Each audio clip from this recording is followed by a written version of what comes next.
मोदी तेरी कब्र खुदेगी, ये मंत्र लेकर के चल रहे हैं, ये सपने देख करके चल रहे हैं और बातें लोकतंत्र की करते हैं। मोहब्बत की दुकान के साइन बोर्ड लगाते हैं। क्या सार्वजनिक जीवन में ऐसी नफरत होती है? आदरणीय सभापति जी, इनकी सरकार रिमोट से चलती थी।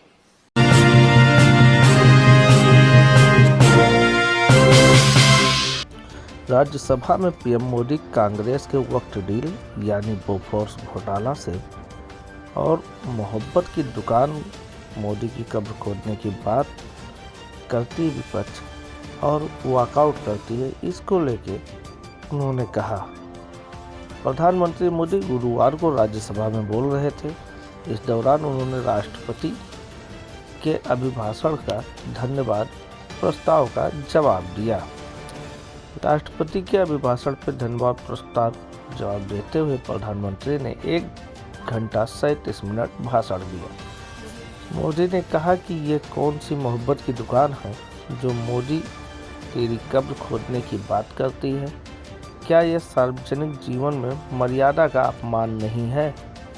पीएम ने कहा कि टीएमसी कांग्रेस लेफ्ट डीएमके दर्शकों से केंद्र में सत्ता का हिस्सा रहे हैं। उनकी पहचान क्या बनी? उन्हें वक्त डील के नाम पर बोफोर्स याद आता है। आज डील की चर्चा गौरव से होती है। प्रधानमंत्री ने जैसे ही बोलना शुरू किया, विपक्ष ने नारेबाजी शुरू कर दी। विपक्षी नेताओं ने कहा कि राहुल गांधी को बोलने दिया जाए, तानाशाही नहीं चलेगी। वहीं प्रधानमंत्री ने कहा कि खड़गे जी की उम्र देखते हुए उन्हें बैठकर नारे लगाने की इजाज़त दी जाए। इसके बाद विपक्ष ने वॉकआउट कर दिया। मोदी ने कहा कि मैं एक तरफ देश के युवाओं के लिए मजबूत जमीन तैयार कर रहा हूं, वहीं कांग्रेस मोदी की कब्र खोदने की तैयारी कर रही है। लाल किले से दिए गए कांग्रेस के प्रधानमंत्री के भाषण का एलिनियस कर लीजिए। इससे पता चल जाएगा कि उनके पास कोई विजन नहीं था। हमारी काफ़ी ताकत उनकी गलतियों को सुधारने में लग रही है। उस दौरे में दुनिया के मन में हमारी जो इमेज बनी थी उसे मिटाने में बहुत मेहनत लगती है। आज देश के नीति के आधार पर चल रही है। रिफॉर्म, परफॉर्म और ट्रांसफॉर्म के मंत्र पर चलते हुए आगे बढ़ रहे हैं। सच्चाई यह है कि देश रिफॉर्म एक्सप्रेस पर सवार होकर विश्व से प्रतिस्पर्धा करने के लिए तैयार है।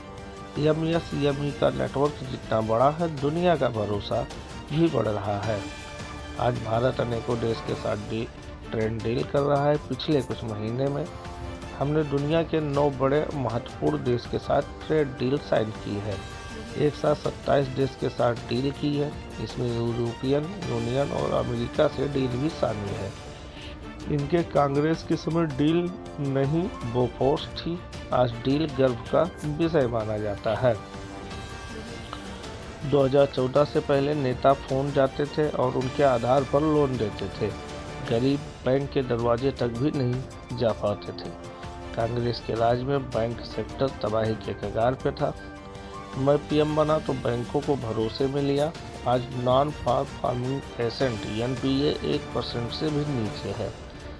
बैंकों का प्रॉपर्टी रिकॉर्ड ये बता रहा है। मोदी ने बुधवार शाम 5 बजे लोकसभा में भी स्पीच देनी थी, लेकिन विपक्ष के विरोध के चलते स्पीकर ओम बिरला ने भाषण टाल दिया। स्पीकर ने कहा कि सदन में पीएम के साथ कुछ अप्रत्याशित घटना हो सकती है। लोकसभा में शुक्रवार को राष्ट्रपति के अभिभाषण पर धन्यवाद प्रस्ताव हंगामे के बीच पास हो गया। 2004 के बाद पहली बार यह प्रस्ताव प्रधानमंत्री के भाषण के बिना पास हुआ है। वहीं मोदी ने कहा कि राहुल के गांधी ने रवनीत बिट्टू को गद्दार कहा क्योंकि वह सिख है।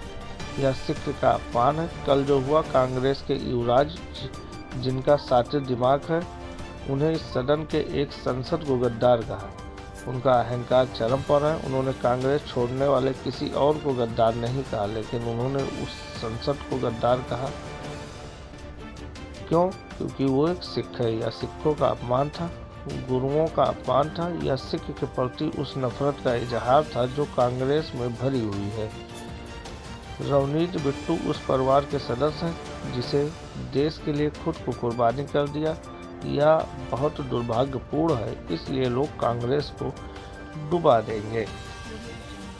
को बता दें, वहीं पीएम मोदी ने कहा कि मोहब्बत की दुकान में जो आग भरी पड़ी है उसका परिणाम है, इसलिए मोदी की कब्र खोदने के नारे लगाते हैं। कांग्रेसियों के साथियों का हमारा विशेष प्रेम है। मुझे जो जिम्मेदारी मिली है उसके तहत विकसित भारत को जमीन मजबूत कर रहे हैं और भारत को ताकतवर बना रहे हैं। पीएम ने कहा कि भाजपा को एनडीए हो समस्या का हल करने के लिए हमारी और कांग्रेस को अप्रोच में जमीन आसमान का अंतर है। वहीं उन्होंने सरदार वल्लभ भाई ने नर्मदा नदी पर बांध बनाने की कल्पना की थी, लेकिन उसका उद्घाटन मैंने प्रधानमंत्री बनने के बाद किया।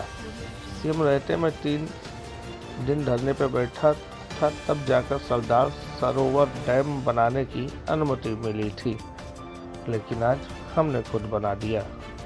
काफ़ी लंबे समय तक मुझे योजना आयोग से संघर्ष करना पड़ा, क्योंकि वो पहाड़ी क्षेत्र के लिए अलग से योजना बनाने को तैयार नहीं थे। हमारे कामगारों को खच्चरों की ज़रूरत है ताकि उन पर कम से कम सामान लादा जा सके, लेकिन मुझे बताया कि हम पैसे जीप के लिए देंगे, क्योंकि खच्चर के लिए पैसा नहीं दिया जा सकता। जहां रोड नहीं, जीप नहीं, क्या ज़रूरत होगी। मोदी ने कहा कि उस समय हमें ऐसी जवाब मिलता था जब हम कोई काम करना चाहते थे। पीएम ने कहा कि ये भाषण किसी और का नहीं, कांग्रेस के वरिष्ठ नेता और तत्कालीन प्रधानमंत्री इंदिरा गांधी का था।